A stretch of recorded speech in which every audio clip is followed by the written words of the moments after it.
Obviously, you can see Mbeere North is the highest target, 15,000. But we are aware and we took much. Our agents wakae much. Na wale ambao watahusika kuleta fujo, for Malava we are aware na Binabwera, ndugu yangu Musalia, ndugu yangu Weta, ndugu yangu Oparanya. We have already lost a life in Kabuchai. There was a death because there was shooting, police bullets, live bullets were used in Kabuchai. There's already bloodshed in Kabuchai. Koitangula. We wouldn't want that to happen again tomorrow or this night. The blood will be on the hands of those who are in charge of that violence, and we know them. Asante sana. We monitored even the movement Yes. from Thika. Hizi Mbeere zilianza somewhere in Thika, alafu zikapelekwa kwa DCC office in Mbeere. Tunajua, we are monitoring, and the Kenyans themselves telling us what is actually happening. Thank you. Asanteni sana. Thank you. Mubarikiwe. Sitasimama maovu ya kitawala, sitasimama ya kitawala.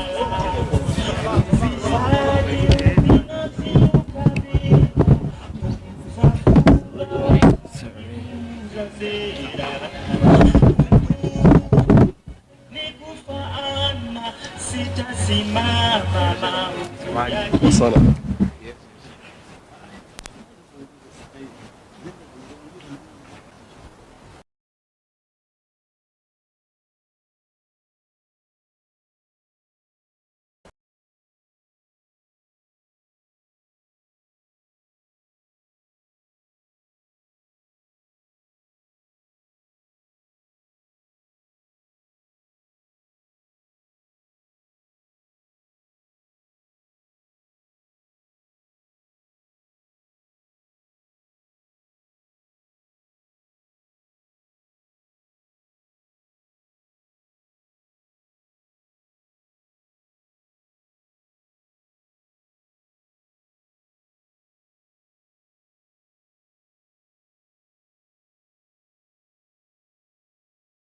And we have told our agents to be thorough.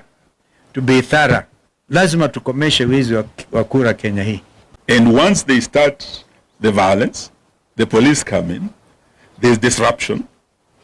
There are presiding officers who have already been put in the loop, been compromised with that mission of making sure 10,000 ballots that are not for Malava people, that are pre-marked elsewhere,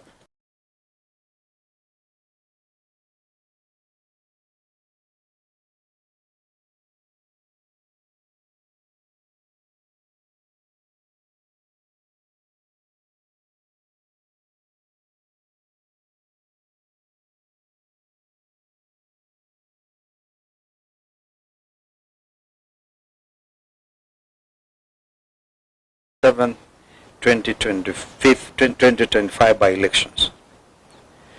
We want to thank all our united opposition teammates and supporters across the country who have shown up in big numbers for peaceful campaigns in this forthcoming November 27th, 25 by-elections.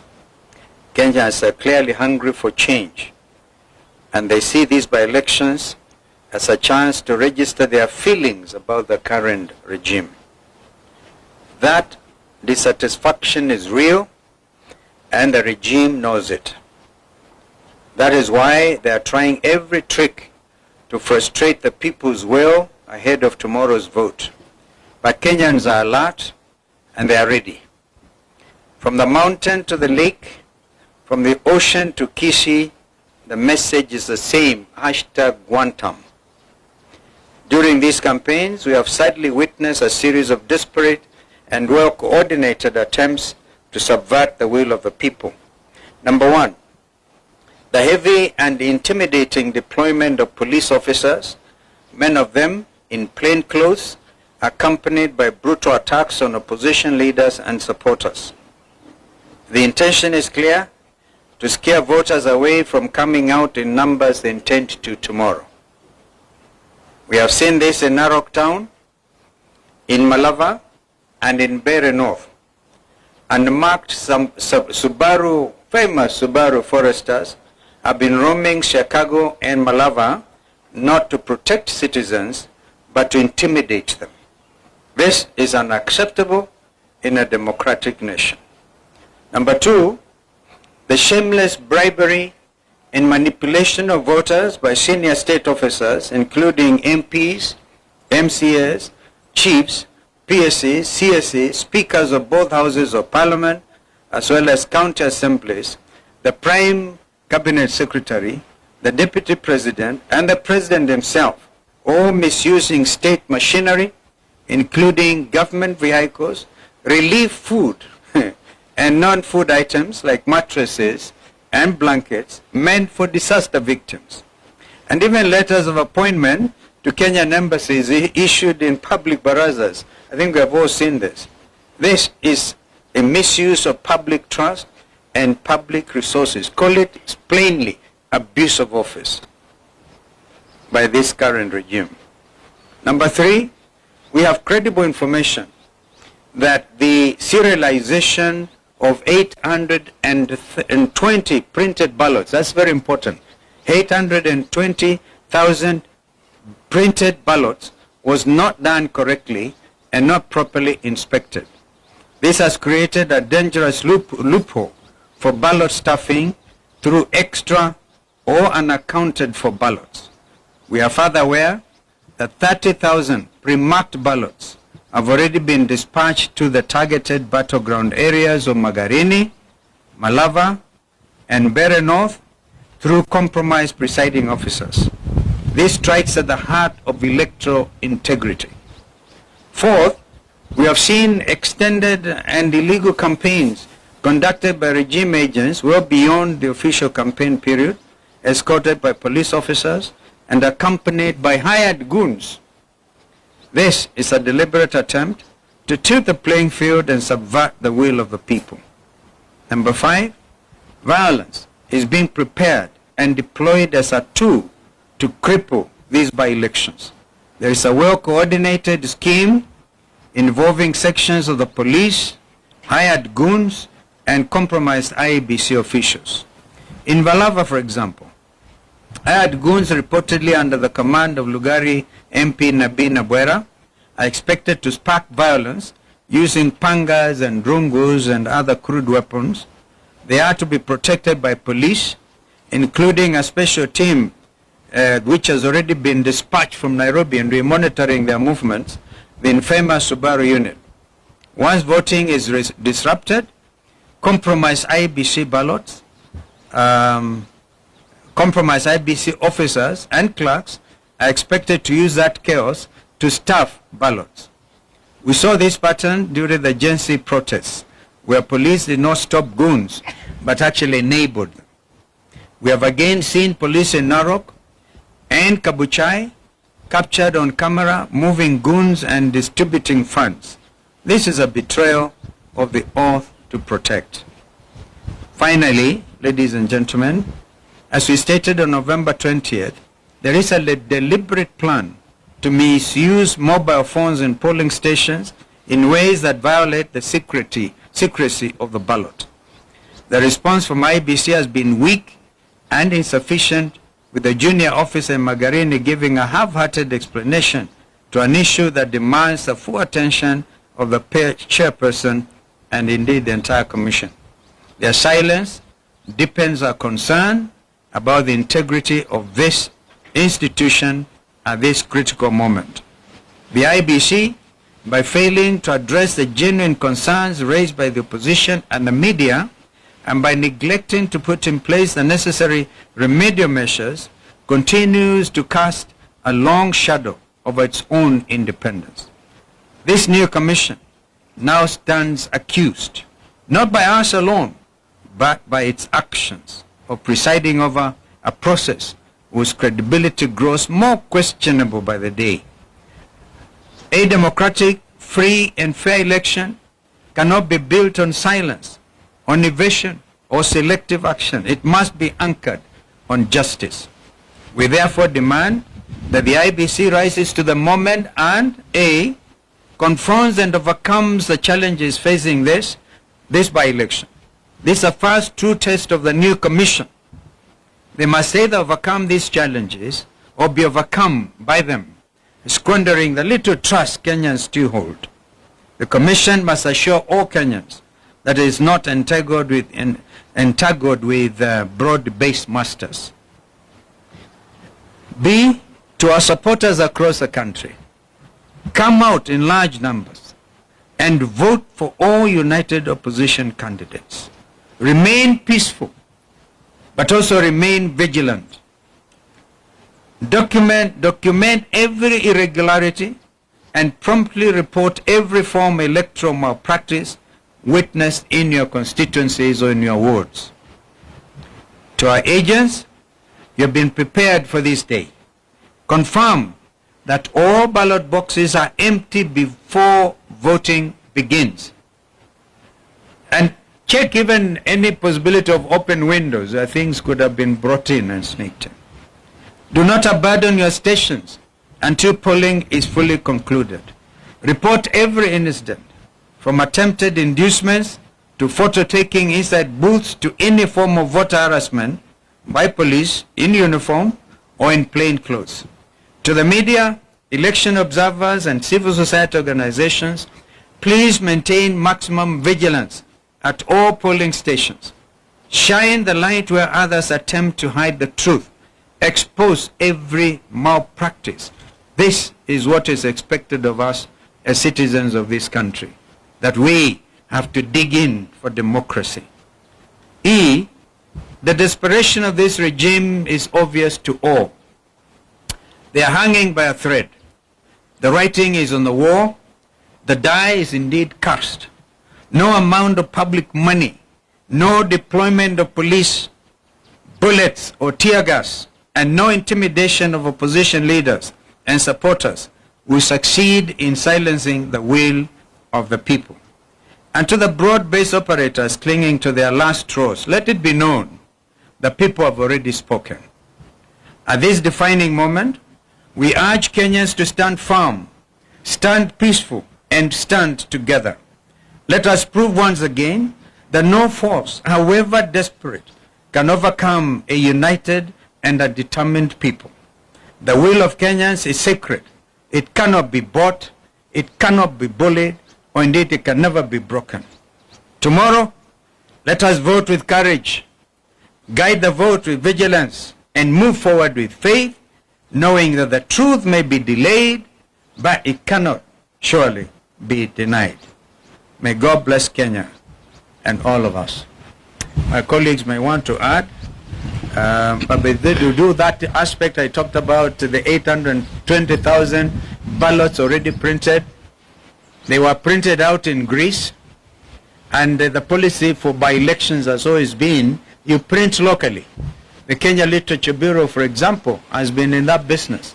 And it is also important to know that no certificate, and we want IBC to prove us wrong, no certificate of inspection and receipt has been received. So we are aware that this has been a quiet thing. And as we speak, Mr. Marijan is on the ground in Mbeere to try to make sure that what is already been planning, as we said the other day when my colleagues were out on the field, last Thursday in particular, we did point out that Marijan is under instructions of the former commissioner, Professor Guli, who is William Ruto's political advisor on matters to do with IBC. So IBC, you are clearly on notice. So please, when the agents are there and the names are read out, I'll give an example. Any vote ya Karis in Mbeere North, if the clerks read Karis, please agents demand to see the marked ballots.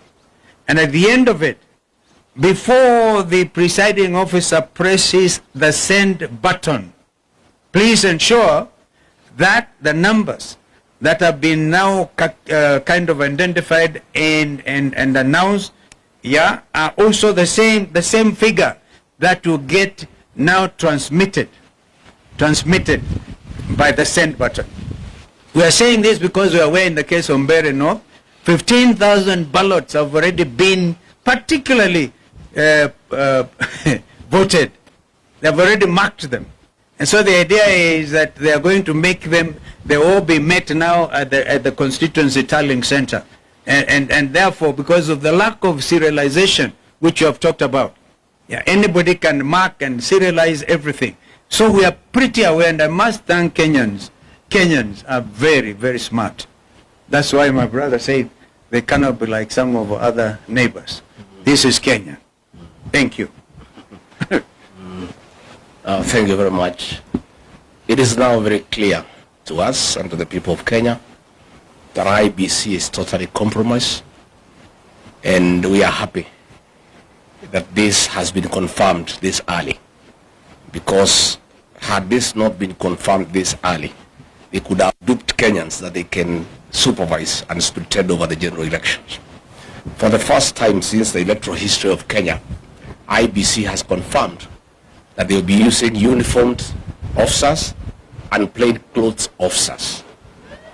Those plainclothes officers is a tool for ballot stuffing. IBC has given ballot papers to government agencies that have been pre-marked, and the officers in civilian, their work is to figure out how to get the pre-marked ballots into the ballot box. In Mbeere, for example, Mbeere North, 15,000 pre-marked ballots are being distributed now in a hotel 2 kilometers from Ebu town, where Kindiki is supervising. And these officers have been instructed to go to the polling stations, some pretending to be agents, others to be observers, others to be keeping security. The plan in Mbeere North is that 1,500 gangsters from Kayole and Kambura in Kikuyu are in Mbeere. And their mission is to create chaos outside the polling stations, so that the police officers inside can create more chaos, pretending to be agents. And in that situation of chaos, the pre-marked ballots will be put into the ballot boxes. Thereafter, the police will arrive and keep peace, and things will go back to normal. And then the voting will continue. By that time, the pre-marked ballot papers will have been in the ballot box already. We are therefore saying, and the CEO of IBC, Marjan, is in Mbeere North himself overseeing that exercise. Let me ask government not to provoke the people of Mbeere North and the people of Kenya. Those people will not accept that situation. And I can tell you they are aware and they are waiting. And I think for IBC, they have lost an opportunity to work on some credibility where Kenyans can believe that they can be trusted to oversee the general election. So let me ask the people of Mbeere North to be vigilant, to go and vote, and hang around. And when there is a signal that the goons and the police have brought chaos, they too must come and protect their vote, because it's their right and it cannot be taken away from them. In Narok town, the governor has mobilized goons with the help of the Murang'a women rep and Betty Minor, again from Kikuyu, from Kayole, to go and intimidate members of the Kikuyu community in Narok town, because they are perceived to be against government, and to make sure they do not vote. I was there on Monday. There was a lot of violence by goons under police supervision in broad daylight. And I want to ask the members of the Kikuyu community not to fear to go and vote, because they are Kenyans and they have a right to live anywhere in this country, and they have a right to vote for whoever they want to vote for. Our party has organized adequate security to escort them to go and vote, and they should do so without fear, because if they buy fear, this will set the stage for the rigging of the 2027 general election. So let us say that if William Ruto and IBC think they will rig the 2027 general election, they will be in for a rude shock. Admittedly, I think the by-elections are a trial run on how they can rig the 2027 general election. For us, it's also very good so that we see how they do it, so that we learn and we prepare. But I can tell you with certainty, the people of Kenya will not be intimidated to elect people they don't want. And Kenya is not Tanzania. This is a totally different country with a very resilient population who don't buy fear and who are not easily intimidated. In Mbeere North, William Ruto has spent over 700 million shillings trying to bribe voters. And on the eve of the closure of the campaign period, the people of that area were through with that money. They want to go and vote their men, and that is why now they want to stuff the ballots. And it will not work, and it will not happen.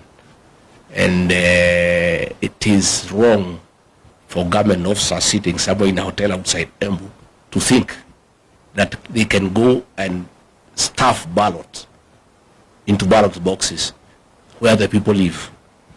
It is very difficult. It's not easy. So we want to ask IBC not to allow officers into polling stations. And we have asked our agents to demand from the presiding officer that all agents are frisked for weapons.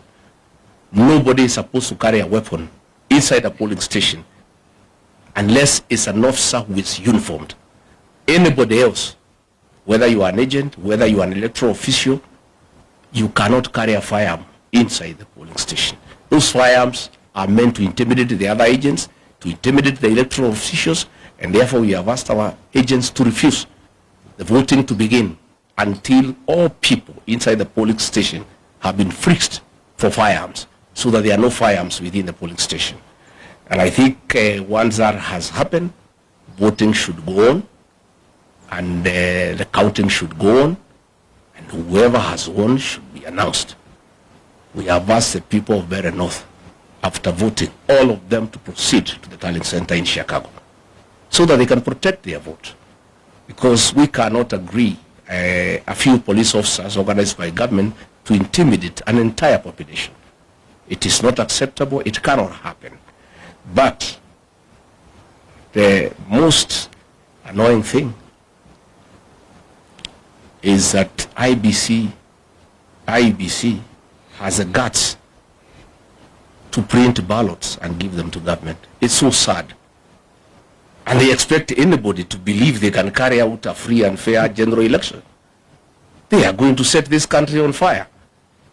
If those ballots are introduced tomorrow across the country successfully, because Kenyans will know, because the agents will be there, the police will use force, those activities will be recorded, and it comes to the attention of the people of Kenya that IBC with the government want to introduce ballot papers that are pre-marked, Kenyans will be ready.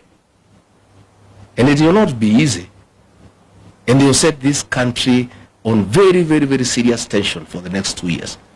I can tell you with certainty that if they try the rigging of these by-elections, this country will be on political mood from tomorrow up to 2027, and no work will be done in this country. People will be agitated, people will be angry, and people will not accept that a government can force leaders on them. So let me ask the people not to fear, not to be intimidated, to go out and vote and protect the vote. They must remain vigilant under all circumstances, no matter the threats, no matter the level of intimidation. This is our country. We have no other country to go to, and the right to vote is absolute, and it must be protected under all circumstances. Thank you. Thank you. Labda wenzangu wameongea Kiingereza, wacha ni seme kidogo kwa Kiswahili na nieleze Wakenya wazalendo ya kwamba tumepata habari ya njama za kuiba kura serikali hii ya broad based. Njama hii imetekelezwa kupitia IEBC commissioners wenyewe, polisi wa Kenya, na kuna wahuni ambao tayari wametayarishwa, wamepelekwa kule Mbeere, wamepelekwa Magarini, wamepelekwa Malava kule Kakamega. Na njama hii ni kwamba hawa wahuni wataanzisha fujo wakiwa chini ya ulinzi wa polisi, na polisi wataingilia kati kujifanya ni kama wanatuliza na waweze kusimamisha upigaji kura katika sehemu hizi tatu ambazo serikali tayari dalili imeonyesha watashindwa. Wanataka kugeuza uamuzi wa wananchi. Yetu leo ni kuambia chairman Ethicon na commission ya IEBC ya kwamba wana nafasi nzuri sana kuonyesha ya kwamba hii ni tume huru isiyoegemea upande wowote. Kupitia yale ambayo malalamishi tumefikisha mbele yao, kuanzia na mambo ya hongo kwa wapiga kura, haswa jana kumekuwa na women rep wa Kakamega BLC Muhanda akigawa chakula cha msaada, relief food, mchele, maharagwe, akipeana mattress na blanketi ambazo mimi nilikuwa napeana nikiwa waziri wa special programs. Wale wamepata majanga kule Turukana, mafuriko kule Nyanza na kwingineko. Hii ni chakula ya dharura kusaidia msaada wale wameumia. Sio wapiga kura, wakulima wa bidii ambao wana chakula chao, lakini wanatumia chakula cha serikali, mattress za serikali kununua wapiga kura wapigie kura. Sio hiyo tu, njama ya pili kando na hongo ni kutumia fujo. Na hii fujo itakuwa kupitia hawa wahuni na polisi. Silaha hizi mbili za hongo na fujo tumejua zitatekelezwa wapi na nani. Kama Malava, nimetoka huko jana, mbunge wa Lugari Bwana Nabina Bwera, tunajua ya kwamba wewe ndio komanda ambao umepewa jukumu hilo. Tunajua ya kwamba Mheshimiwa Wetangula, Mheshimiwa Mudavadi, Mheshimiwa Oparanya na viongozi wenzetu kutoka magharibi mwa Kenya wamekuwa kwenye njama hii wakiongozwa na none other than Faruk Kibet, msaidizi wa rais, karani wa rais. Sasa ndio mdosi wa hawa jamaa. Kile anasema is what goes in Malava. Ameishi kule mwezi mzima hajaondoka. Na leo tutataka tumwambie Bwana Faruk Kibet, ile njama umepanga tunajua. Kulikuwa na njama ya kwamba viongozi waweze kushikwa. Mheshimiwa Senator Halwale is targeted for arrest. Tunajua kuanzia usiku huu niko natafutwa. Senator Cleo Malala, governor anatembea, na viongozi ambao wanaongoza kampeni zetu. Hii njama wanataka waweze kutisha wananchi wasijitokeze kupiga kura wakisikia viongozi wao wameshikwa, na polisi wengi wamemwaga watu waogope kujitokeza. So siku ya leo tunataka tuambie tume hii, mtihani huu msiopita, mjue ya kwamba tayari mtakuwa umeanguka. Kama ni mock exam, this is a litmus test kwa tume hii. Na Bwana Ethicon with your commissioners, trust is earned. The confidence in the public is earned. And once you lose it, you can never recover it. This is like virginity, once lost can never be recovered. You have an opportunity. Muna nafasi nzuri kudhibitisha wazi ya kwamba ninyi ni tume huru. But beginning tonight, going into tomorrow, mjue ya kwamba kama viongozi wa upinzani twajua zile njama mumepanga na mtahusika. Sitaki niseme mengi, niombe ya kwamba wapiga kura, supporters wetu, msiogope, mjitokeze. Tutakuwa nanyi kuanzia usiku wa leo hadi usiku wa kesho. Kura zikihesabika, tuko na vijana wetu wamejitokeza. Uamuzi tayari vile tumetembea kama United Opposition, tukiwa Kakamega, tumekuwa Mbeere, tumekuwa Magarini, wananchi wa Kenya washamua. Jaribio la kugeuza uamuzi wa Wakenya laweza likaleta maafa kama yale tumeona Tanzania. Na haya tunaambia Bwana Ruto, Kenya si Tanzania. Lakini huenda ukageuza Kenya kuwa Tanzania beginning tomorrow, kama yale Suluhu alifanya kule Tanzania, na watu wastaarabu kabisa wa Tanzania wakajitokeza. It will be worse in Kenya if you try. Let the people decide. That is the essence of democracy. Do not try to subvert the will of the people. Hiyo ni ilani tu tunatoa, na tunasema ya kwamba wapigaji kura mjitokeze. Ile fujo tumeona pale Kabuchai, nimekuwa na Mheshimiwa Gachagua kule Narok, ile fujo tuliona pale. It is very clear that this commission has been compromised, but you have 24 hours to prove yourselves. Asanteni sana. That's 1 minute. Yeah, sure. I forgot one thing. We have credible information as part of the strategy in case they don't succeed during the day to introduce the pre-marked ballots. The officers in civilian will cause chaos at 5 to delay the counting until nightfall. And once it's dark, the PS for energy, Alex Wachira, has confirmed to everybody that there will be power blackout in all these areas, so that it creates the best environment for chaos and for getting the pre-marked ballots into the ballot box.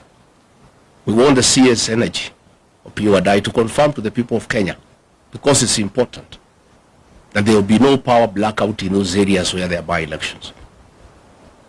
Because this will be a clear testimony that all institutions in this country have failed. And they are part of the Kenyan fraud of stealing from the people of Kenya their birthright. And Alex Wachira has confirmed in that meeting that was in Embu. And what I must tell these government people is that the police force is as dissatisfied as the rest of Kenyans. That police force is divided right in the middle. All those things, they are being planned, they are being relayed to us in real time. Because these are also parents. Their pay slips have been raided. The police, they are complaining. Share deductions, housing levy. They are equally discontented. Most of presiding officers who have been approached, they are teachers. They are very discontented. So all those things you are planning, using government might, is in public knowledge. And it will be relayed as it comes. So we are also asking the media finally, please keep an eye on the happenings tomorrow. Have your teams everywhere. You have a responsibility. This is your country, to inform the people of Kenya what is going on. Because once these things are exposed, it's a deterrent. So please let the media help the people of Kenya by having live coverage of all these by-elections, so that people of Kenya can see what's going on. And you are lucky that we have given you an update of what is happening and what to expect. So also carry rubber shoes. Because the goons, I'm sure, they have instructions to descend on you. I don't want to scare you, but because I'm a truthful man, it's just to tell you the truth. Because I know they'll want to intimidate the media, to grab your cameras. So please carry your rubber shoes, and also have a few of your own guys. They don't have to be goons to cover you up. So that your camera is safe and you are safe too. Indeed. And please take care of yourself. So when I was in Narok, I was well prepared with a helmet. Because I had adverse information. I've told you the police force is divided right in the middle. There's a police who are calling me, tunakungoja wewe na utapigwa mawe, utapigwa risasi, so utafuta bulletproof vest weke na uchuge kichwa yako ndio wana target. So nilikuwa na helmet ile bulletproof because I had prior information. No? So even you, I'm giving you a head start. Thumbs up. Mujue. So mutajitayarisha pia. Your job is as risky as ours. Maybe one more thing before, kama kuna maswali pengine, lakini kabla hiyo, we must of course put on record our condemnation in the strongest terms possible of this state-sponsored violence in Kapuchai, in Narok. We saw some feeble attempt by IBC in Kasipul to do something, and they have been silent on these other things. A real time attempt, and by the way, these were scheduled political rally campaigns within the framework, and you can imagine what would have happened to Governor Natembeya out there. And by the way, he was supposed to have been around as well, but I think his party leader has spoken. Why would Murkomen want to issue a statement kusema they have withdrawn the security of leaders at this time? Ati wanachunguza. Sasa wanachunguza what is pretty obvious, that the opposition rally in Kapuchai, and of course under the arrangements of Mheshimiwa Kalasinga, whose home was raided. We have not heard of arrests of those people who went actually kwa Mheshimiwa na kuharibu kila kitu. Hatujasikia kwamba wameshikwa. What are they trying to do by saying they're investigating? We have not heard one thing by APOA, by the way, Independent Police Oversight Authority, even when people were stoned in Murang'a that time, peaceful things, people went all the way to police headquarters, to IPOA, make a presentation. We never heard them come back. Please, Kenyans who are in those positions, know that tomorrow you may want to get things done the way we want them done. Because you will be on the receiving end, God forbid. So we have to sort out this country while time is on our side. Kama kuna swali, because that thing about kusema tuna withdraw security leaders to investigate and we know the perpetrators, it's actually a shameful thing by the minister in charge of the interior. I think tumemaliza mambo haya. Yes sir. Lakini pia uko na rubber shoes yako sawa?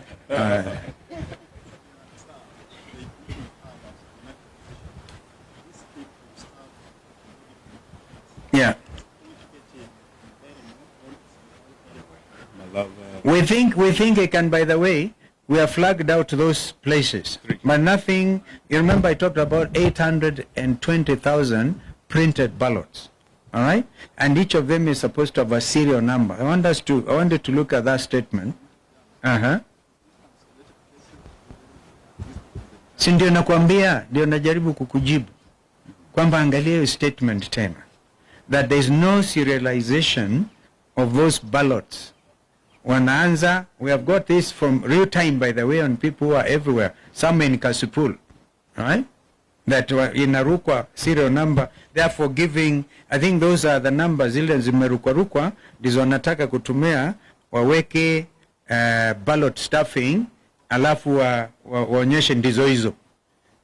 Kama wanavyosema ndugu Rigiji, kwamba ikifika saa 11 usiku, saa 1 jioni wanazima mataa na kuintroduce those ballots. That's why we are saying the agents for united opposition wawe macho from 5 o'clock in the morning to make sure the ballot papers are completely empty, to make sure hakuna mtu anaingia pale mwenye silaha, to make sure hakuna mtu agent waangalie kama kuna watu wanaenda kupiga picha kwa secret, to avoid the secrecy of the ballot.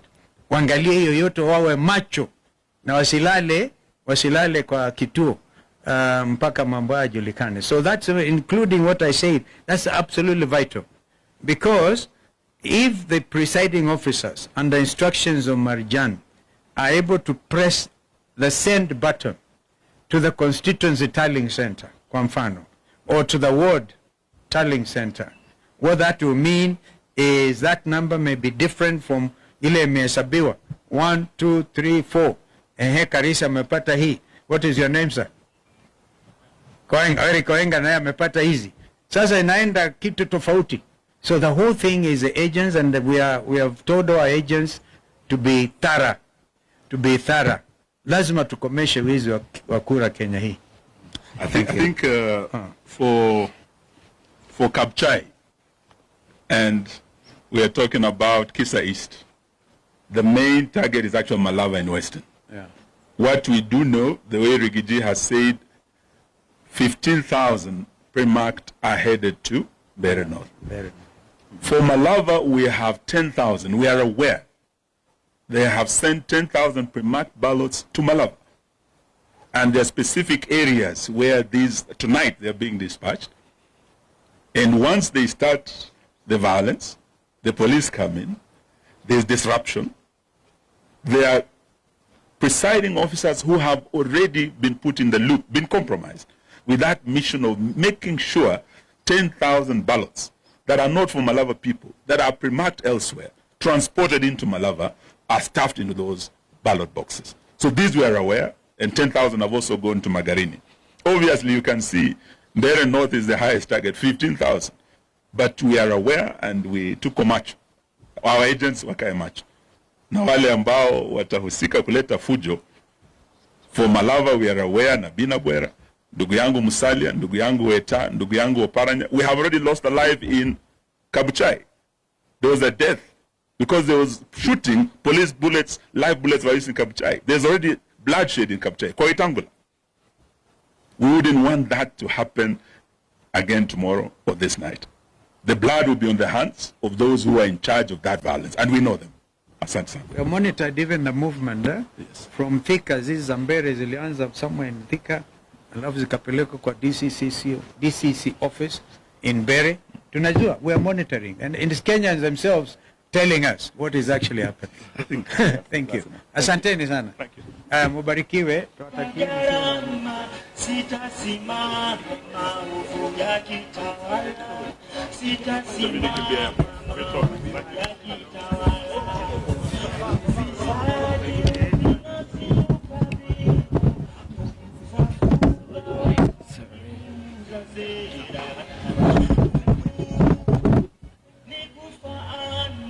Sitasimama, maovu yakitawala.